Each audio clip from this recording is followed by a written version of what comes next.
Welcome back, everyone. Now we will begin the second session of the conference. This session is about popularizing global narratives. I would like to welcome our chair and panelists for the session. This session will be chaired by Ms. Juhni Han. Ms. Han is a Chief of Cultural Sector of UNESCO's Delhi Cluster Office. In the panel, we have Professor Alaa el-Habashi. Professor Habashi is a professor of architecture and heritage conservation at the Menoufia University in Egypt. Along with him, we have Dr. Marina Kaneti.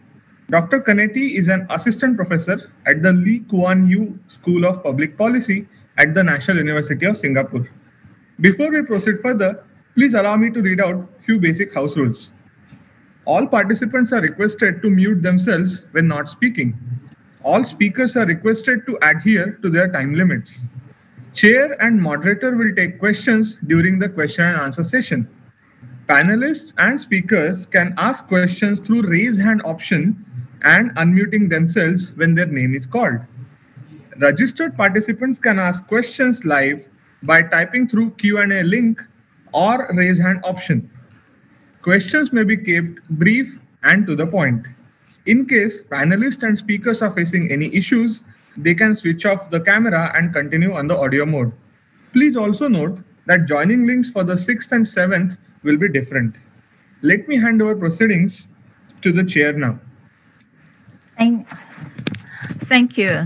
Do you hear me? Yes.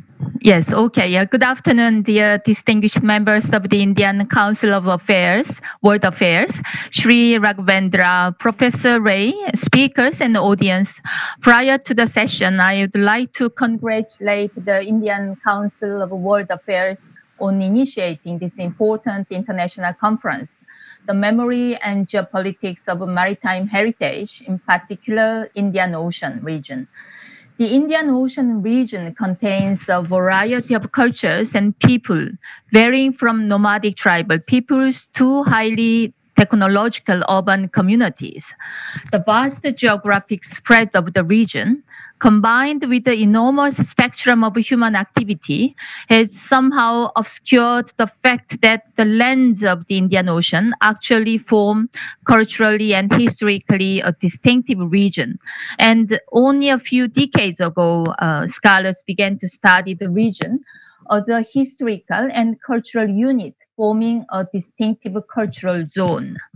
On the other hand, UNESCO and ICOMOS officially acknowledged the importance of cultural roots or heritage roots as part of our cultural heritage in 1994 by acknowledging that cultural roots represent interactive, dynamic, and evolving processes of human intercultural links that reflect the rich diversity of the contributions of different peoples to cultural heritage. This acknowledgement of the importance of cultural root as comprehensive and complex cultural phenomena and interconnectivity that can reflect the significant stage, event, or flows of human history triggered at the international level an enthusiasm to shed light on various heritage routes and subsequently the effort to place them into the World Heritage List. The Silk Road, for example, nomination, which effort began more than 2 decades ago, is one of the most representative cases. But there are others, such as the Chapaknan, Andean Road System, Routes of Santiago de Compostela, and currently ongoing efforts to nominate Maritime Silk Road. This triggered also, in turn, a surge of interest in the Indian Ocean littoral areas as a culturally distinguished zone and to research its characteristics and its significance as maritime heritage routes. Indeed, the Indian Ocean region saw as early as the 3rd millennium before Common Era, sailors and merchants navigated through the Indian Ocean in those or sailboats, linking the world's earliest civilizations from Africa to East Asia in a complex web of relationship. It made the whole region a dynamic zone of interaction between people, cultures, and civilization, fostering economic development and a unique socio-cultural cohesiveness across it.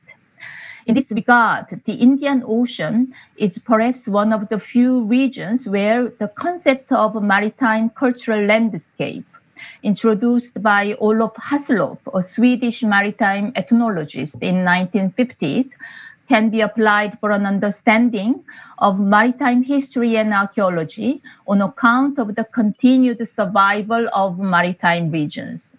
The Indian Ocean was a highway, actually, for the exchange of religion, various cultures, and specialized technologies. The trade between Indian Ocean cities underpinned cross-cultural relationship, and the expansion of Hinduism, Buddhism, Islam, as well as Christianity helped to define the boundaries of this Indian Ocean world, creating a micro world of diversity and pluralism with the networks of religious travel and pilgrimage. Indian Ocean and its maritime route has been crucial in East-West exchanges throughout history. In light of this session is designed to examine, on the one hand, the narratives acknowledged in the inscription of a number of World Heritage Sites in the Indian Ocean, particularly along the Arabian Gulf. On the other hand, the second paper aims to examine the recent proliferation of themes on interconnectivity, in particular the Silk Road interconnectivity narratives, which will lead to showcase how these narratives can contribute to build past and historical memory, as well as a strategy for future interaction. Now, I'd like to invite our first speaker, Professor Alaa el-Habashi, to speak about the history coastal settlements along the Arabian Gulf. Professor, you have the floor. Thank you, Ms. Chair. I would like also to thank Professor Himanshu, who in fact invited me for this conference, along all of those excellencies and distinguished audience. Maybe it's afternoon in India, but here it's actually early morning in Egypt, where I'm talking. It's about 8 o'clock now, and I'm actually honored to be part of this conference, only because once I was invited by Professor Himanshu in a little workshop that was held in India, sometime right after we have nominated and inscribed the island of Muharraq in Bahrain in the World Heritage List as being the witness of the economy of pearling economy in the Gulf area. And there, when I attended the workshop, I realized that we actually have missed an opportunity. Well, just to give you a bit of a background on the issue, is that first, I'm an Egyptian consultant on heritage, professor of architecture as well, and I have worked well primarily to get what got me involved in this topic. Primarily when I was working in Egypt in the little town of Qusair on the Red Sea, which is where all of the maritime navigation would end.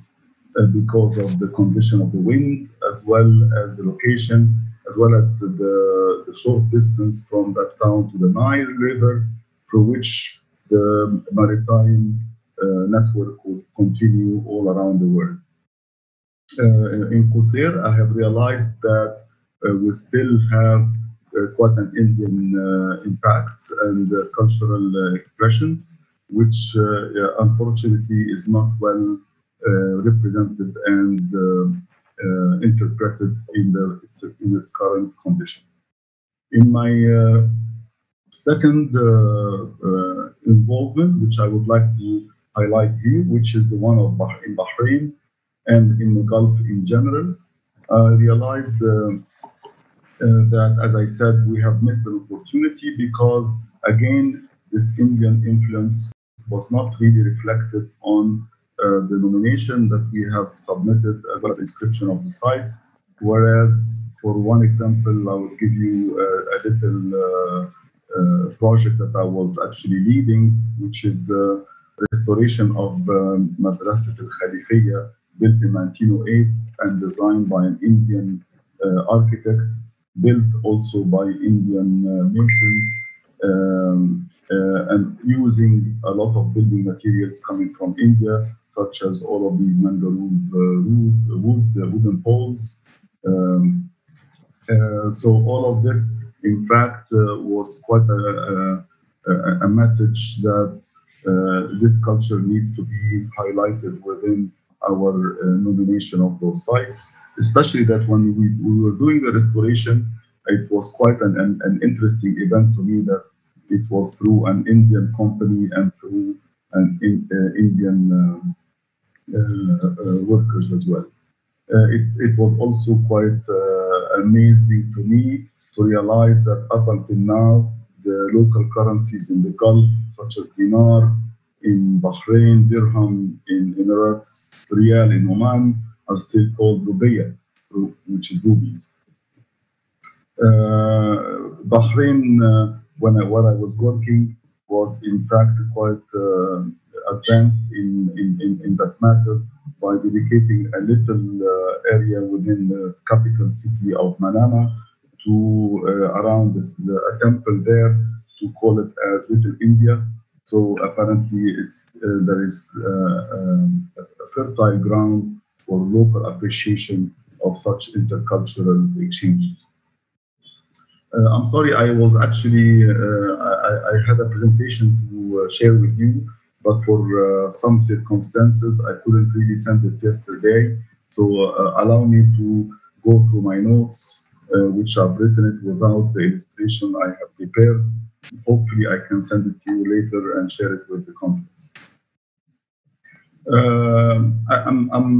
In this presentation, in fact, I'm going to indulge myself in World Heritage aspects, specifically on the transboundary transnational nomination or a serial nomination. As you all know, the serial nomination can be done through either a single party or state party or through different parties, and then can be called transboundary or transnational. At some point, also the transboundary and the transnational can choose a state party which will be bearing this nomination, or all state parties involved can share the same responsibility as well. I've done quite an analysis of what was actually so far registered in the World Heritage List on transboundary and transnational. So it's a little homework which I will be sharing with you in your prospective nominations of various aspects in the Indian Ocean that can be encountered in the World Heritage List, as Professor Himanshu pointed, as well as Mr. Shri Raghavendra has indicated. So I'll just give you a little percentages and statistics of the current situation of the World Heritage listing. So among those 1,121 properties, we have 77% of cultural, 19 of natural, 3.5 of mixed properties. Of also those 1,121 properties, we have only 39 sites which are transboundary or transnational. From those 39, we have 20 cultural, 16 natural, and 3 mixed. So apparently, the high percentage of the cultural sites within the overall listing is not really reflected in the transboundary sites which are registered, and apparently the IUCN, the body that is concerned more with more natural sites, are more active in such manner. And in fact, there are so many publications which have been already appearing in that field, led by IUCN, such as the transboundary conservation. And this is something I have myself experienced when I actually worked on the school, the Madrasa al-Khalifiyya that I mentioned in Bahrain. And another also publication quite interesting on that regard, which is the transboundary protected area for peace and cooperation, recently published also by IUCN and in collaboration with Cardiff University. I'll go back to my statistics. When I have investigated those 39 sites that are registered in as a transnational and transboundary status, so I realized, in fact, there are only 7 countries or 7 state parties which have 4 sites and above, of such quality. Those countries are led by Germany, which has 7 transboundary sites, 5 cultural, 2 natural.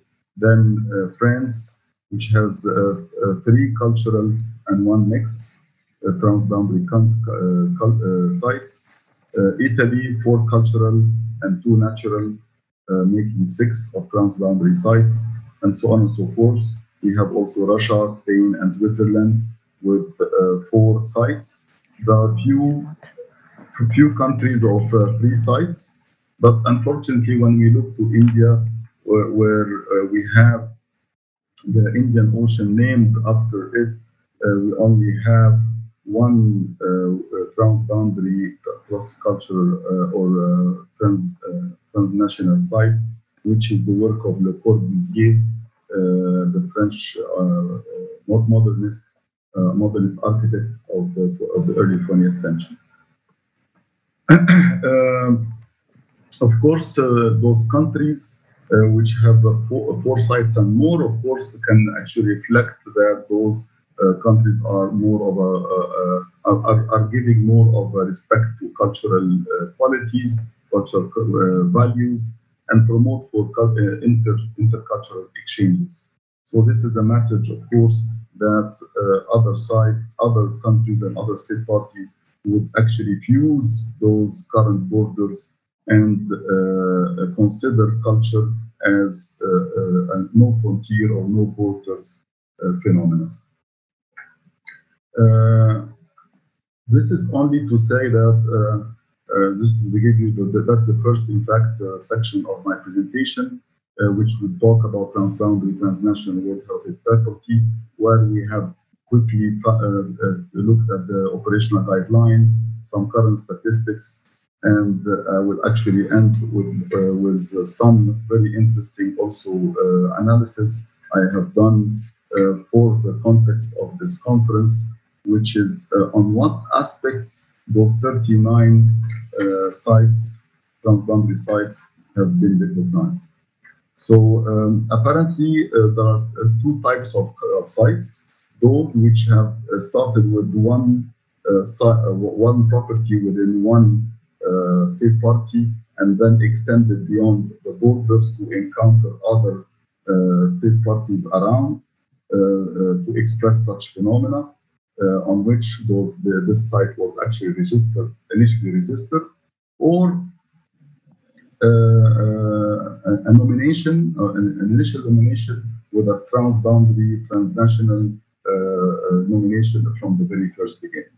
And the last category is the one, in fact, I'm interested in for the context of this conference, or because that's actually what we're calling for. So on those aspects, I have found that the current transboundary and transnational properties are registered in basically 6 categories. We have mining as one, and this is reflected in the heritage of Mercure, for example, or the mountains, or the Ore Mountains in Germany and Croatia. We have sort of routes that connects sites together, the serial sites together. And this is, of course, expressed, as we all know, in the Silk Road and also in the Rhaetian Railway in Italy, and apparently also with the upcoming Silk maritime routes that is going to be registered as well. We have also a third category on settlements of particularity in cross borders. So those settlements, there are so many categories in those. So the prehistoric, for example, pile dwellings in the Alps, the sketchy medieval tombstones, graveyards, the Kurian spit, which is basically in the borders of Russia, stone circles in Africa, prehistoric rock sites in the Coa Valley, Spain and Portugal, as well as mentioned today, sites such as the Santiago de Compostela that ends at the north of Spain. There are another type of listing within those 39 sites, which are celebrating basically aspects and outstanding qualities and values in architectural and landscape design, such as the one, of course, you all know and reflected in India, the one of Le Corbusier, listed in 2016, the belfries or the bell towers in France and Belgium, the Perto cultural landscape and the rural architectural and villages, the Muskauer Park, celebrating a great design of landscape around the lake, and finally wooden churches of particular qualities built in Poland and Ukraine, registered in 2013. The fifth category are those which have some previous borders of political body, such as, for example, the Roman Empire. So we have in 2008 the frontier of Roman Empire, and the only frontier bit of the Roman Empire is this that was extended from Germany to Britain. And also in 2017, the Venetian defense of the 16th and 17th century. The last category I have is basically of scientific background, and this is basically the Struve geodetic arc, which is basically extending from Norway all through 10 countries in Europe, and that was an important site to, in fact, understand how the qualities of the Earth and its astronomical relationship. But with all of this in mind, in fact, these topics would link with Professor Himanshu and Mr. Shri, who have pointed to so many aspects which can be, in fact, fitting in the Indian Ocean perspective if we consider all of these main topics. So if we get into the second topic of this lecture, which is going to be a bit brief here, and this is basically the Indian Ocean expressed in existing World Heritage projects. So if we look at the Indian Ocean as a sort of geographical location, again quite vague and not well identified so far, we have so many sites which have been registered. And if you just type Indian Ocean in the World Heritage sites list so it's still the same guy. Sorry. Okay. You will have a few sites which will appear to you. basically those in Madagascar, Mauritius, Kenya, Indonesia, South Africa, Oman, Qatar, Saudi Arabia, Seychelles, Sudan, Tanzania, and Yemen. You will be surprised, for example, that none of those, in fact, indicate how the Indian Ocean, in fact, affected this kind of cultural recognition. And also many of them, not only there were, many of them were natural, such as, for example, the Socotra Island in Yemen, but with no mention to, for example, Zabid, which has quite an impact in the Indian Ocean maritime navigation. Also in Sudan, the only site that mentions the Indian Ocean is also a natural park and protectorate, as well as those of the Seychelles as well. So I would conclude with my notion here is that unfortunately I found no Indian site that in fact mentions Indian Ocean in its inscription. This is that was quite a surprising fact to me. But in fact, there are so many Indian sites, as I have reviewed them quickly, that can be of interest. And you all, of course, you all know better than me those sites. I can cite some later. But what I'm trying to propose here is to propose some properties which are currently involved or are currently inscribed as World Heritage and can be a potential for expanding their recognition and outstanding values to encounter an Indian Ocean perspective. So, for example, in Sri Lanka, I would propose the old town of Gali and its fortification, the ancient city of Polonnaruwa, the ancient city of Sigiriya. All of these are sites of great potential for inclusion. Of course, in India, the Western Ghats, even though they are natural, but still, if we can look at the Indian Ocean from the natural perspective, there will be so many potential. The mountain of railway of India, that can be also another potential. Goa, the Victorian Gothic and Art Deco ensemble of Mumbai, the historic city of Ahmedabad site. Those are of great potential as well as others. I'm sure you know better than me. Pakistan, such as the site of Dhaka. Bahrain, as I mentioned, the Muharraq island, which was a missed opportunity when we nominated it, but then can be recovered in a minor modification. Yemen, of course, as I mentioned, the historic town of Zabid. Eritrea in Asmara, and of course Kenya, the Lamu Old Town, Mauritius, the Ghat of Mauritius, and other sites in Japan and China and others. And of course, I would add here the little town of Qusair, which used to be the end or historic end of the navigation because of the wind condition, which is located in Egypt. It's not yet in the World Heritage list, but it's still in the tentative list. And I, as being a consultant for the local Ministry of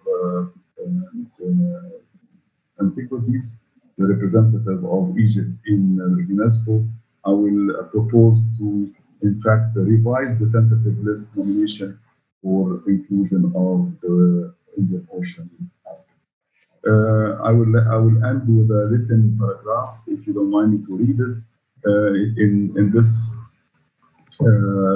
presentation, I invite, in fact, India for its Mozonian initiative to lead and extend its outstanding World Heritage recognition, to really activate transboundary nomination, whether by extending on the borders of existing World Heritage properties or to register new ones.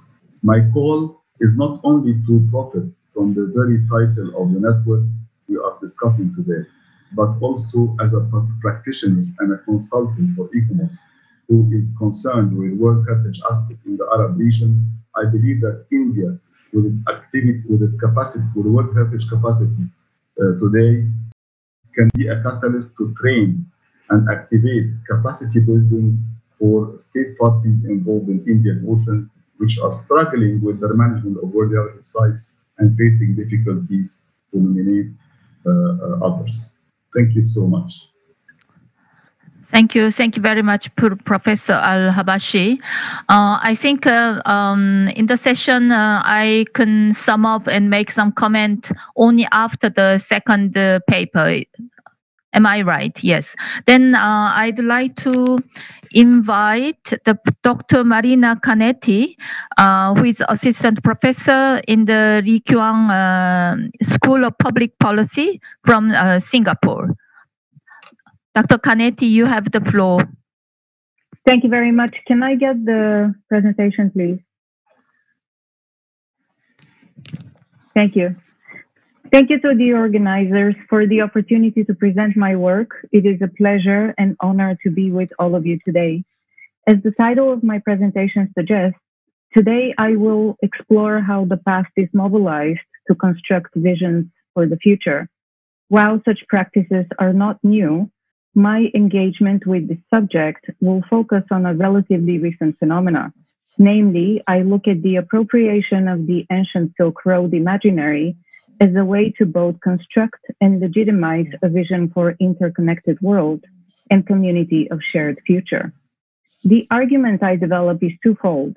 First, in reference to the current use of the Silk Road, particularly by the Chinese government, I argue that the construction of such imaginary relies heavily on cultural spaces, such as museums. This allows for the organization and infusion of abstract concepts with tangible and effective meaning. At the same time, moving beyond the Silk Road and the Chinese government vision for it, I also argue that museums, as a space of performativity of heritage and circulation of memory and affect, also provide opportunities for decentering and highlighting alternative narratives, and therefore allow for the disruption of singular imaginaries, such as the vision of harmonious and interconnected world purported by the Chinese government. Next slide, please. To develop my argument, I will first provide a brief context around the Chinese government vision. Then I will discuss in some detail one recent exhibit at the Beijing National Museum that explicitly sought to construct the linkage between past and future. Following, I will explore alternative narratives, particularly focusing on exhibits that represent the maritime interactions of the past, as exhibited in museums in India and Indonesia. I finish with a brief recap of the main argument and the formative role of museums in sculpting an imaginary for the future. Next slide, please. To those familiar with the Chinese government Belt and Road Initiative, you have probably also heard the phrase community of shared destiny and building a community of shared future. But at the same time, although these phrases proliferate in the speeches and documents of the Chinese government, there is a tendency to dismiss them as abstractions as part of a cultural propaganda with little significance. Next slide, please. But these concepts enshrined in the language of the Belt and Road Initiative have quickly and effortlessly infused popular imaginary, as you can see represented on this map, because they link to the memory and spirit of the ancient Silk Road. Although this map is a contemporary image, it is nevertheless far more reflective of the interconnectivities of the past rather than the current Belt and Road dynamics. Notably, this is not a Chinese map, and it is actually produced by a German research think tank that has nothing to do with the Chinese government. The point here is that the vision for the Belt and Road is not just part of the political and economic vocabulary of the Chinese government, and in fact extends beyond China itself. This is with the help of the Silk Road imaginary. In other words, infusing a global imaginary with a new narrative of world ordering is as much part of the Belt and Road Initiative as the actual construction of ports and railroads. Next slide, please. Next slide, please. Thank you. The quotes on the left-hand side speak to the political formulations of the links between past, present, and future in Chinese government documents. But in addition to that, there has also been a significant mobilization of resources at the level of cultural institutions, including museums. The two maps on the right-hand side give a snapshot of the Silk Road-related exhibits that only just two Chinese museums have carried out in less than a decade. Next slide, please. In developing my argument, I follow scholarship that sees museums as sites of international politics, not just as repositories of heritage, but as the active spaces for production and remaking of the international. In addition, I see museums as a space where the battle over the next global imaginary actively takes place. Next slide, please.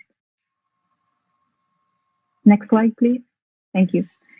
With exhibits such as the ones in Beijing National Museum, Jakarta Maritime Museum, and the Kochi Maritime Museum, we are witnessing the infusion of the museum space with tangible and effective meanings that enshrine particular memories and turn abstractions such as community of shared destiny and building a community of shared future into concrete representations.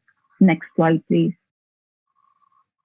In April 2019, the National Museum in Beijing launched a grant exhibit entitled Sharing a Common Future, Exhibition of Treasures from National Museums Along the Silk Road.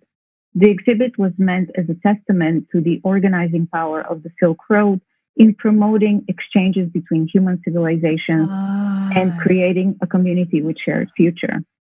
Before turning to the actual exhibit, I want to briefly highlight the philosophical and political underpinnings behind this exhibit, particularly the Chinese saying, 和而不同, which roughly translates in English to harmonious and different.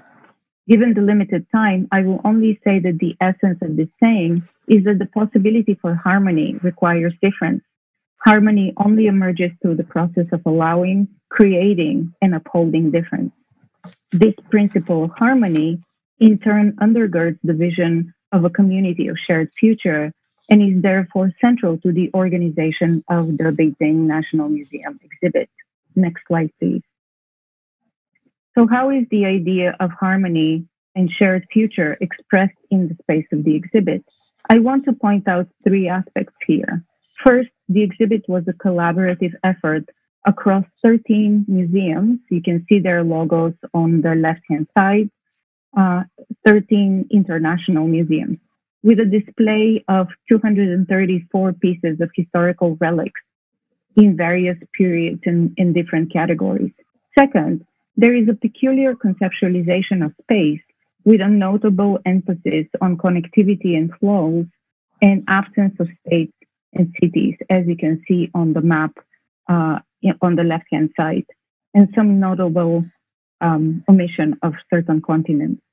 Third, the notion of connectivity is further reinforced with the thematic presentation of silk green pattern that flows across and unifies all the displays. In the following slides, I will quickly take you through a sample of displays from the exhibit in order to then speak to how harmony and community of common future is further conveyed. Next slide, please. First is dialogue. Every museum participating in the exhibit, and again, these are international museums from across Asia, the Middle East, and Europe. Every museum participating in the exhibit had its own panel statement on how the respective country links to the ancient Silk Road. Next slide, please. Second, there is seemingly scattered and disjoint display of objects, with objects ranging from a replica of the Golden Man from Kazakhstan to a camel bell from Mongolia to a 19th century clock from Slovenia. Next slide, please. Yet there are also unexpected points of connectivity across time, space, and national borders, such as, for example, the plate for serving sweets and the cooking pot. In the exhibit, these two objects are distinctively representative of Tajikistan and Kazakhstan. However, the reality of Central Asia and other parts of the world is that these objects are truly transnational and used by multiple communities. Next slide, please. Similarly, despite the distinctiveness and divergence across time and space, there are patterns of similarities, appropriations, and influences, as you can see here on the plates. Next slide, please. As well, there is a pronounced presence of Chinese ceramics in divergent places, such as Poland and Oman, the two pieces here. Next slide, please. And although subtle, multiplicity of religious influences also make appearance and are given equal space for representation and voice, as seen from the Buddha statue coming from Cambodia and the Mazu manuscript from China. Next slide, please. So what are the meanings of harmony? Thinking back to the connection between harmony and diversity, it is clear that the seemingly disjointed representations achieve precisely the type of harmonious community where difference shines through, where many voices speak together, and where commonalities and convergencies are in the eye of the beholder. Uniquely, all of this is achieved not through an imposition of one particular country, but in the combined effort from countries and museums using the space to represent and envision the connections between the past and the future together. But even with this glorious account of the techniques for achieving harmony, the outcome can be seen as equally enticing and also disturbing. This is because there are multiple omissions in the narratives and the methods of representation. The most suggestive one, of course, is the map at the entry of the exhibit, which I shared with you before, and it's at the bottom of the slide.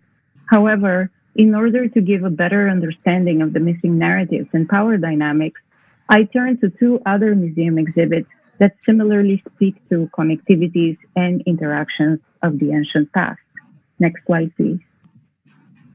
For the purposes of this presentation and given the limited time, I will only focus on the maritime connectivities and interactions displayed in the maritime museums in Jakarta and Kochi. Next slide, please. As immediately visible, the imaginary of maritime connectivity in both of these exhibits is associated with people and interactions between people rather than the properties, production, circulation, and appeal of objects. And as it was mentioned, a lot of the interactions between people speaks also to the solidarity of the Indian Ocean world. Next slide, please. While diversity and connectivity are a central component of the representations, the emphasis in both exhibits is also on how connectivity happens, the journey of discovery, the engagement of the elements, be that the ocean, the sea, the monsoon winds, the mode of transport, and the traditions associated with shipbuilding. The theme of hospitality infuses the space of both exhibits. Next slide, please.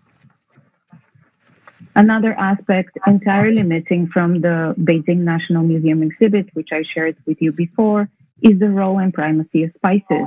And even more central from the Beijing exhibit is the omission of the impact of European colonialism and the racialized conception of the other.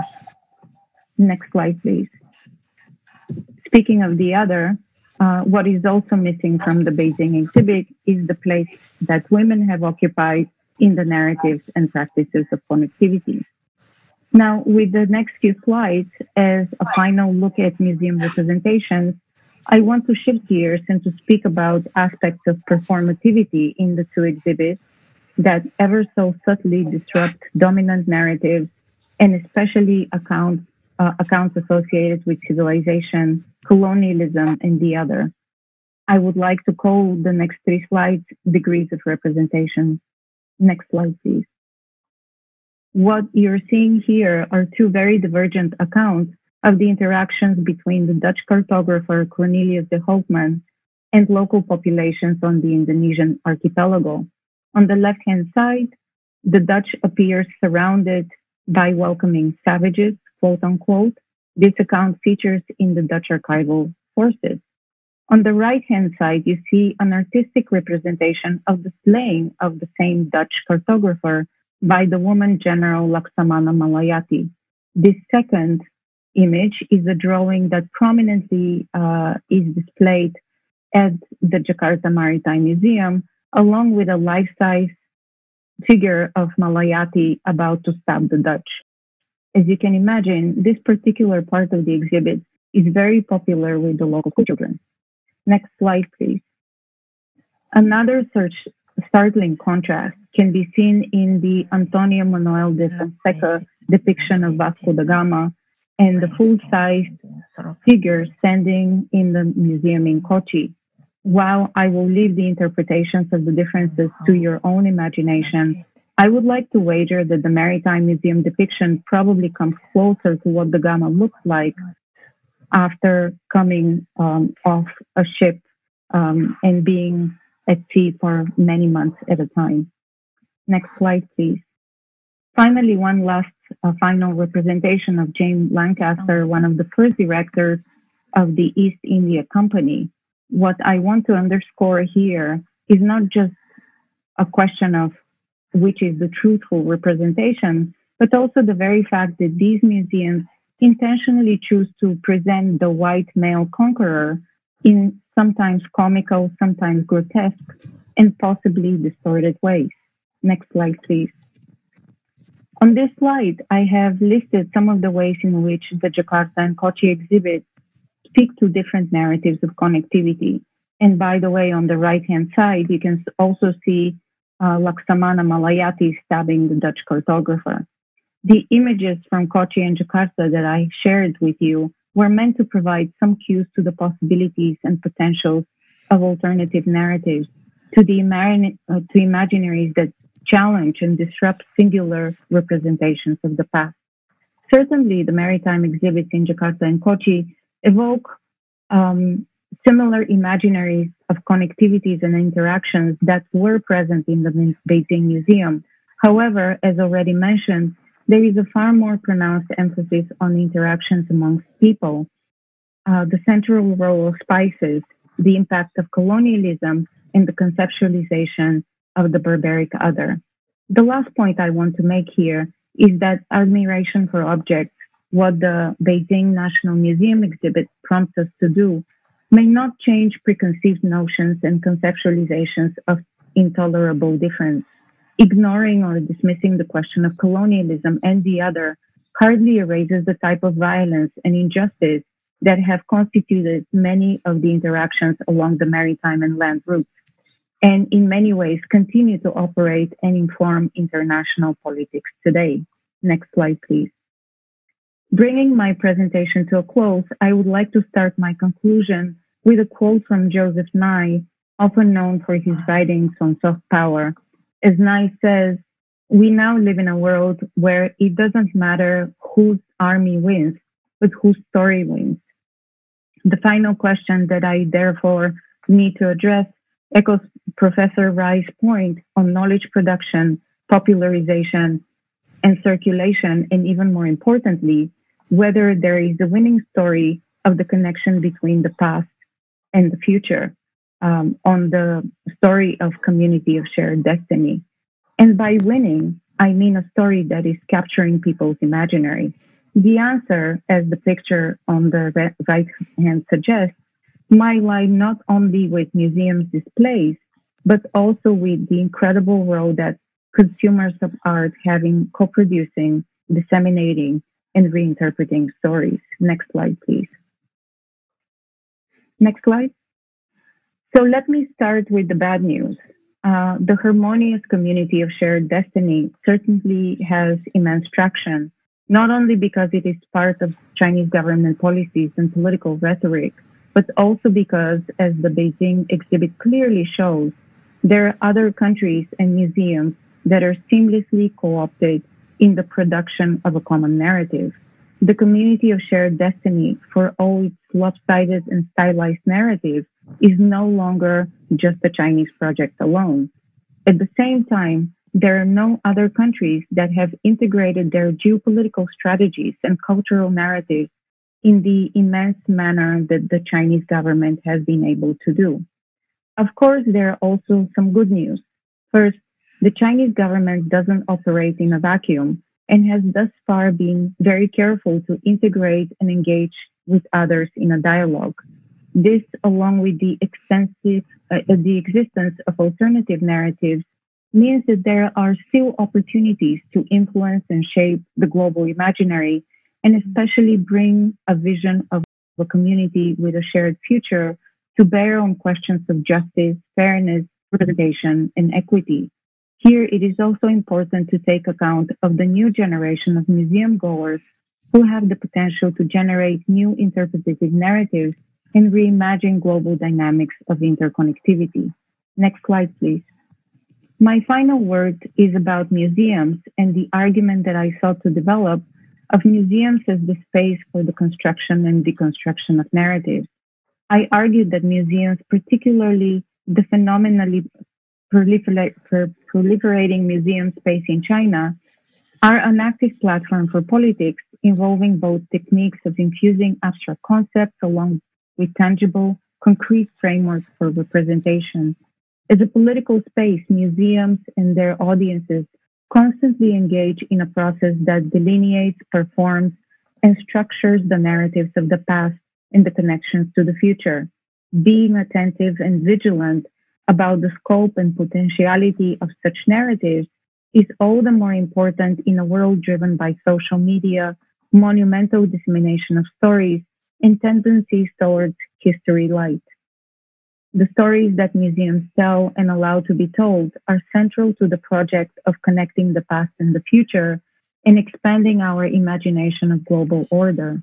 To this end, and particularly in the post-COVID world, we need to remain vigilant to both the omissions and opportunities that museum spaces will continue to provide. Next slide. Thank you very much. Thank you very much, Professor Kaneti, for this interesting the presentation. Dr. Pandey, I think there is, I don't see a new question. I think so far we had 11 questions, but they are rather related to the opening session.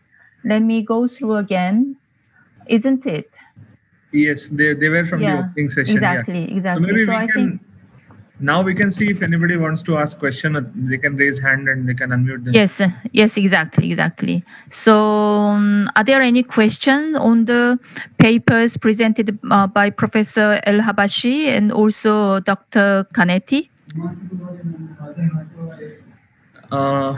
Can you identify yourself? Can you raise your hand?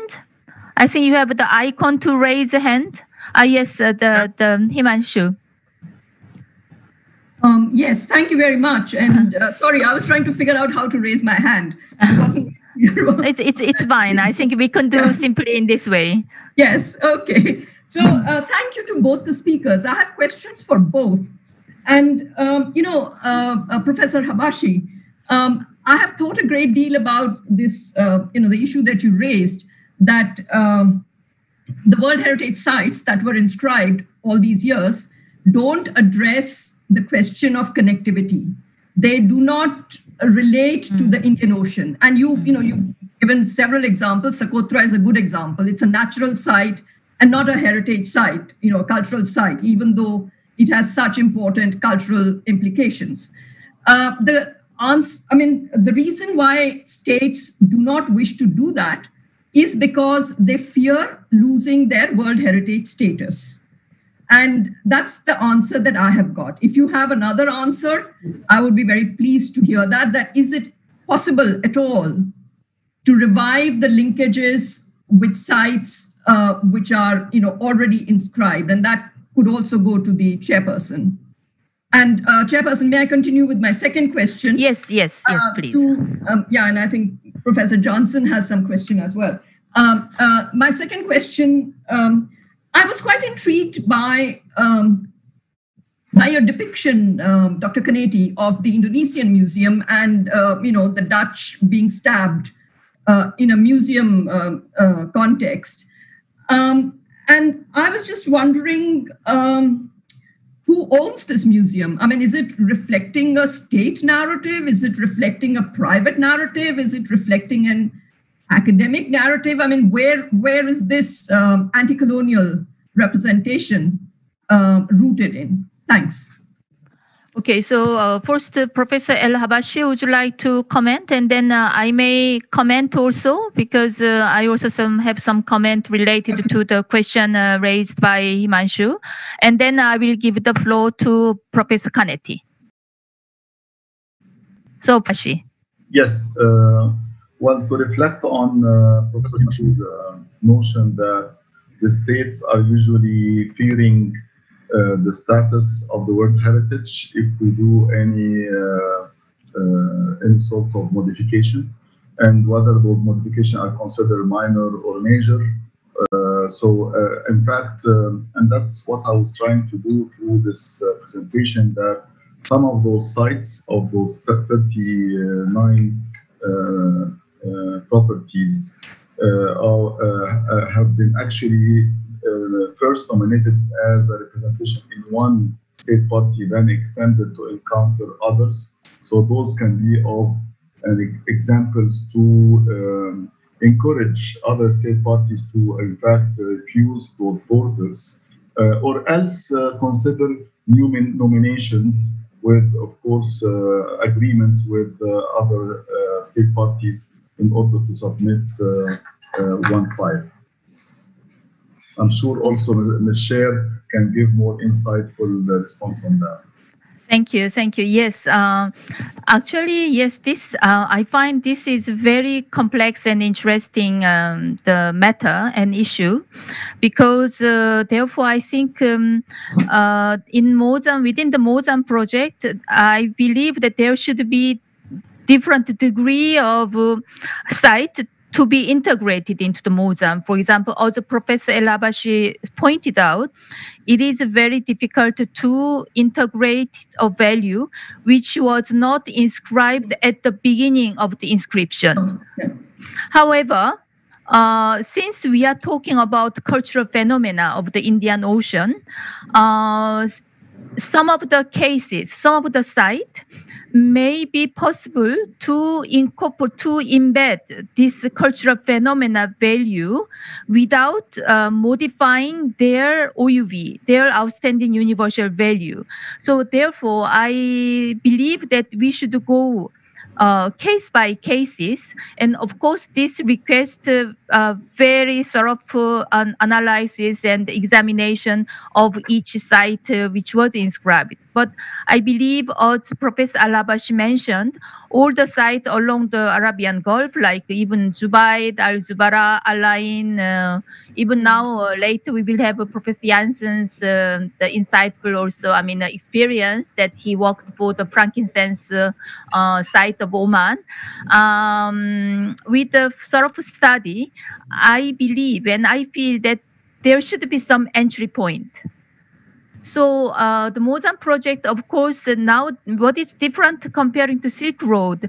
Silk Road was to inscribe those sites which were not in the World Heritage List already. Therefore, all the exercise was really made how to find a common thread. That's why we came out with a corridor approach. I think Mozam, the project should look into, of course, it does not necessarily be Silk Road. It can be other road. But when I mention Silk Road, because it is like as much as vast heritage route. So it can be, it can provide lots of very useful food and salt to the Mozam project, how Mozam project should navigate, of course, bearing in mind its specificity. So I think, of course, there are already many sites which are already on the World Heritage site, but unfortunately, which does not embody the cultural phenomena or value belonging to the Indian Ocean. And so I think this could be one of the tasks and the homework of the direction for future Mozam project. So this is related to the methodology, and then I think the Mozam project can have multiple methodology in on moving on. So this is my comment. And so I think now the Professor Kaneti can have the floor to address the Professor Himanshu's question. Thank you very much for the question. I was hoping that there will be many questions on all the objects that I shared, because there's so much that I can talk about all of these objects. So the story here actually is not so much about the Dutch. It's about the woman admiral, Laksamana Malayati, who was trained as an admiral by the representatives of the Ottoman Empire, who at the time, we were talking 16th century, were in Aceh training local forces in maritime combat. So when we're talking about connectivities, there are so many opportunities to think about connectivity here. In terms of whose narrative is this is a national narrative now. As you can probably imagine, for quite some time, the fact that Malayati was Achenese meant that it was not, her story was not included in the lore of the national government. So she was made a national hero, to my knowledge, in 2015 or 2016. So rather recent phenomenon. But now this is a national story, and of course a national pride, because any story of resistance against the Dutch is a story of national pride. And the museum itself is the Maritime Museum is a national museum. Thank you. The answer from, do you have further question, Professor Himanshu? No, I'm fine. I think Professor Johnson wanted to ask a question. Okay, hello, Mike. I'm so happy to see you, although in virtual space. Yes, please. You have the floor. Yeah, thank you, Chairperson. Very brief question from me, Commodore Johnson from the Maritime History Society. Encouraged about the conversation on various objects. This is addressed to Professor Kaneti, and narratives. And I think even the keynote spoke of a collaborative narrative and a collaborative heritage, I think, which is at the heart of Mozam. So question is, before we come to objects and narratives, what is the role of collaborative education or collaborative research? Professor Himanshu has worked a lot on this. Can you share your view how that should precede making a narrative? Thank you. Yes, Professor Kaneti, yes. Yes, thank you very much for the question. This is the million-dollar question, as they say. And I probably need another day to share all my views. I absolutely agree with the idea that it has to be collaborative. Sorry, there's someone else speaking? Yes, I think those who are not speaking, can you kindly I think mute, please, because we hear some noises. Maybe the Indian Council, the staff can help us to mute everybody. Yes, please, Dr. Kaneti. Thank you very much. Yes, so the question of collaborative research, collaborative education, and actually collaborative work is extremely important. And my personal view on this is that although it's extremely important and everybody wants to do it, nobody knows how or where to start. I have been in conversations in both India and Indonesia with various parties, but because there are so many different layers of bureaucracy and involvement, it becomes very difficult to decide where even is the proper place to start some joint engagement. And whether we are talking about education, whether we are talking about research, whether we are talking joint excavation of objects, or what is it, right? So I think there needs to be better institutionalization of processes, probably in a way mirroring what the Chinese government is doing. So the museum exhibit that I shared with you in the Beijing National Museum did not emerge out of nothing. There was a congress the year before the exhibit. There was MOU signed by multiple museums to collaborate on a joint initiative on the Silk Road. There have been conversation and exchanges that go way beyond the 13 museums that presented their artifacts. So there has to be an institutional process with a broader vision of why these entities are collaborating to begin with. What would be the end goal? Thank you, Professor Kaneti. Now, I think Professor Janssen from German Technical University in Aachen has also a question. Michael, do you have a question? Yes, I have. Thank you very much, Juhni. So good to see you. Thank you. Yeah, nice to see you. My first question would go to Professor el-Habashi, and I would comment on his listing of World Heritage Sites, and maybe it would have been more interesting to interpret them a little bit. And please allow me to point out that some very essential sites I did not find in your listing. And this is, of course, the sites of Oman, as Juhni pointed out. It is the land of frankincense, about which I will be talking tomorrow. But also in India, in the Indian subcontinent. It's very interesting that Dholavira, I saw it now through the Heritage Management Committee, is on the list for next year, which is a very important archaeological harbor site. And we also should not forget Mohenjo-Daro, which also we recognize as Indian Ocean harbor connection, because our latest research clearly shows that from the Indus Valley, and with Lothal, of course, a very important harbor of that period, was in connection with Mesopotamia and Bahrain and also Oman. We have Indus Valley pottery here in Oman, along with seals. And I would call that the first phase of interregional maritime activities. So I think, and I see there the little problem in relation to Mao's sum. At first, the question is that of diachronic approaches. It's not enough just to have the phenomenological point to say it is maritime, because we intend to work with phrases which mean everything and nothing. Professor Schnepe, dear Himanchal, he would call it a bubble. A bubble is something in which you can put everything as you wish.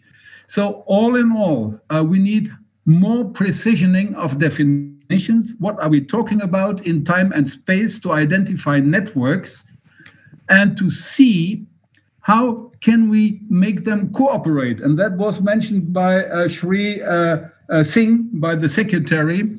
Of course, education, Himanshu, very important. Education networking at first on the academic level, because networking on political level is very difficult. And culture and academic levels are the first one to start with, to find similarities, to allow us to define something as part of a network. So please let us look into that tomorrow. Professor el-Habashi, I have the interconnected map of UNESCO with all the World Heritage Sites, and we will be surprised to see the distribution. A critical point, which I also found with Himanshu in her article by Schnepe last year, where she commented critically on UNESCO, and we also have to do that. Juhni, sorry, we cannot accept it as something which just exists. It's a process. My last comment is on the museums. And here we have this wonderful old saying in Latin, docet et delectat, which means it teaches and enjoys. I have the feeling what you have been showing is reduced only to enjoying. And here I share with Commander Johnson, where is the research and how do we teach people who visit museums to learn? But that means also that museums work inductive, informatively, and not interpretative, political, maybe even like propaganda way. So here we have to be very careful. We are scientists and we look at things neutrally to evaluate and to work something out which is important for Mausam in the future. Thank you, Juhni. Thank you very much, Professor Janssen. I think your comment merges with what I also have mentioned in my previous comment, which is methodology. In Mozam project, this methodology, we still have no clear picture. What is the approach methodology? What is the features that we would like to highlight? So it indicates that great need for the research, but at the same time, great need to come out with the methodology and scope at the practical level. So this is what I wanted to add as the last. So is there any other comment? I see. May I reflect, Ms. Chair, to Professor Janssen comment, if you don't mind? Yes, please. Yeah, it's yes, I understand, of course. Well, thank you, of course, to raise this point on interpretation and to gather all such information that I have analyzed in sort of only statistics. I have not really touched upon interpretation, whereas what I've done so far in my presentation is to gather all what have been inscribed so far in the trans boundaries level under some categories, you know, so that some correlation can be made if Mausam project would be interested.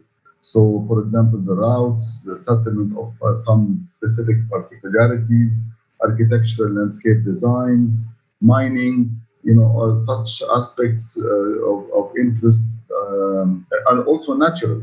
And also I have pointed out, in fact, that IUCN in that respect is a bit more advanced in that. And I have some publications with some success stories. Maybe I should point here out to the beach forest in Europe, that involves 12 countries sequentially. So it was extended 3 times to its inscription, and also that to address the point that Professor Himanshu raised earlier when she pointed out the fear of the state party to venture into extending the property. Thank you. Okay, thank you very much, Professor el-Habashi. I do not see, I see no further question. Yes, Dr. Sanjay Chaturvedi. Thank you very much, Madam Chair. Yeah, quickly. I think we don't have much time, but please. Thank the panelists for a very illuminating discussion. My question is to Dr. Marina Kaneti, whose presentation I enjoyed immensely, which is that looking at the politics of knowledge production and the way in which museums act as one of the sites where SIGHTS sites are produced, I was wondering how would a museum of the Indian Ocean world look like? Because if we go back to the Indian Ocean world, what we realize is that, and what we remember, is that the order, the notion of order was derived not out of homogeneity or homogenization, but out of diversity.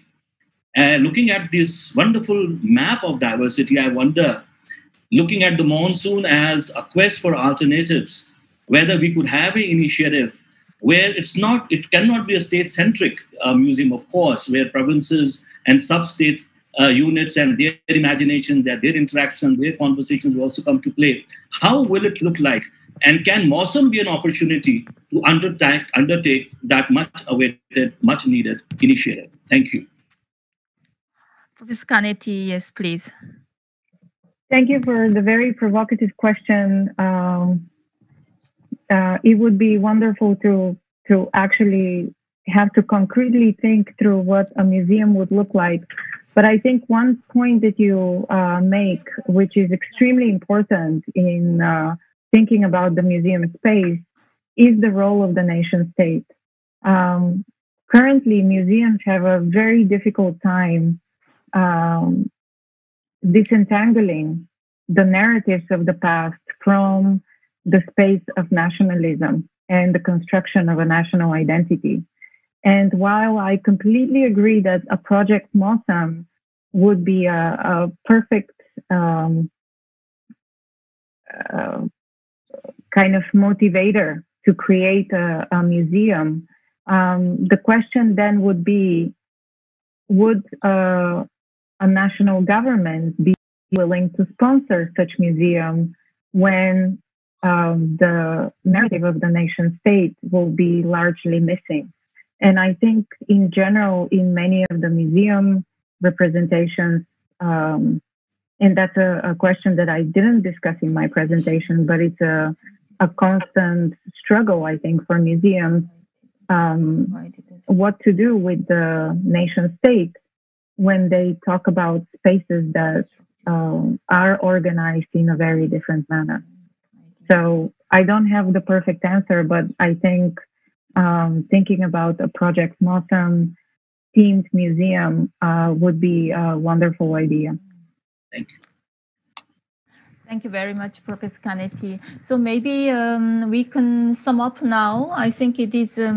Ma'am, if I can intervene, there's one question. I think Dr. Deepika Saraswat from ICAA wants to ask a question. Maybe we can take that question and finish the session, if that's all right with you. Okay, I didn't see it. So I didn't catch the name. So please go on. Dr. Deepika. Okay, Dr. Deepika. Can you hear me? Yes, we hear you very well. Okay, I'm actually just resonating what Professor Chaturvedi said before me. I mean, when we Madam Kaneti's presentation, we see the revival of historical imaginaries. It has a very practical aspect to it, like the comparative cases that Dr. Kaneti presented. You see Chinese imaginaries that are performed in the Beijing National Museum is very much about China-centered historical connections, while Indonesian is a decolonizing narrative. So I was just wondering, if while we are discussing about Project MOSM, what are the kind of imaginaries that we are looking at? What is the narrative that India is looking at? Thank you for the question. This was actually going to be my comment to others, or when they would be presenting their work and thinking further on the possibilities of reviving Project MOSM. What would be the bigger imaginary that Project MOSM wants to generate? Is it just something related to the past, or would there be a vision for an interconnected future, the way the Chinese are conceptualizing the use of the ancient Silk Road now? And that is a question that I think should go to others who are much more familiar with the Project MOSM than I am. But I think it's a central question in terms of the vitality of Project MOSM as such for the future. So thank you for bringing that up. And I think we'll be returning to this many times over in the next hours of discussion. Okay, thank you very much. So I think we can wrap up the session at this moment. And I believe that this session provided actually the constructive ideas and suggestions, both at the level of methodology, but also at the level of research to be further made for the development and for for moving on Mozam's project. So I can imagine that these questions, these ideas, suggestions, may be dealt with and discussed again during the later session, which is dedicated to Mozam project later today. So we look forward very much, and then thank you very much to all of you. Thank you. Thank you everyone for the wonderful discussion. Now we'll take a lunch break and we'll resume again at 2 o'clock. Please note that the joining link will remain same. Thank you.